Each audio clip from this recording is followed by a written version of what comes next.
President Trump started a West Coast swing on Tuesday. His first stop is California, where he spoke at a fundraising committee dinner in Beverly Hills.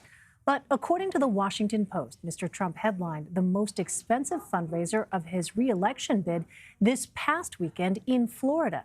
Michelle Ye Hee Lee co-authored that piece. She covers money and influence in politics for the Washington Post. Michelle, thanks very much for being with us. How much bigger was this fundraiser than past ones?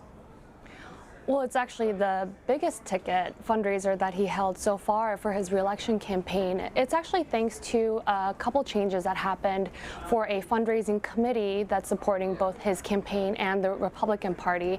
And thanks to that change, he's able to now raise $580,600 for one couple and even for one person. And this is just a huge amount that's able to be raised from a single event, and it's targeted at some of the most powerful and the most influential and longtime Republican donors who are now supporting his reelection. It really is a mind-boggling figure. Where is all that money going?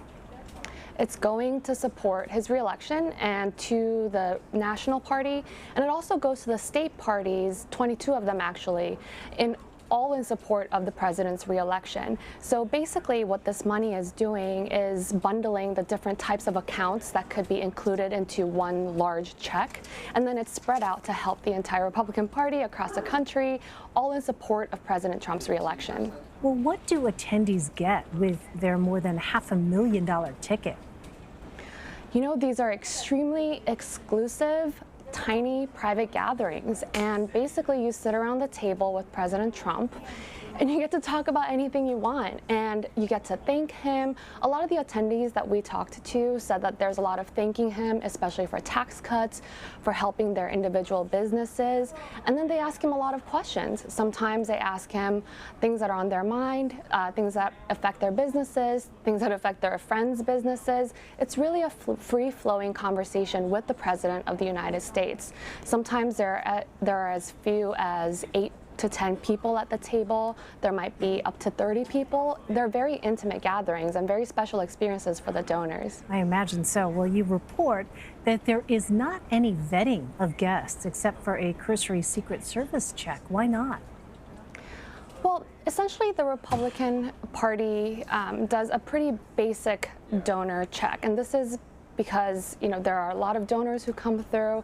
The minimal requirement is a Secret Service check to make sure that they're not a danger to the president. And for the most part, these are donors who are known to the party. As I said, it's a very exclusive event set aside for some of the most long-term donors. Now, under President Trump's reelection campaign, you're seeing these events being opened up to more and more new donors, and the Republican Party does not seem to have caught up to the security measures that one might expect from the party, given that there are these new donors coming in. But I think we might see that change soon. They've already started disallowing phones to be brought into these dinners because of some surreptitious recording. Well, billionaire Larry Ellison is reportedly hosting a fundraiser for President Trump on Wednesday. How is the president's approach to big dollar fundraising in 2020 different from his 2016 campaign? It's actually a huge shift. You may remember that he was the Drain the Swamp president in 2016. And in fact, he criticized his opponents for relying on wealthy donors. He said it makes them beholden to these donors. He said he used to give a lot of money to politicians in New York and knows that he can expect things out of them because he was their donor. And he promised to drain the swamp of, you know, you would think this type of influence, special interests being a part of the political fundraising process.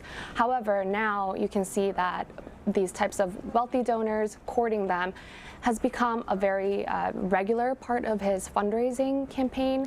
And it's thanks to these donors and their massive checks that the president now has a lot of money. He has already raised and spent historic amounts of money. He's still very popular with small dollar donors, but this is definitely a huge shift from the 2016 campaign. Yeah, really some eye-popping figures. All right, Michelle Ye Hee Lee, thank you very much, Michelle. Thanks.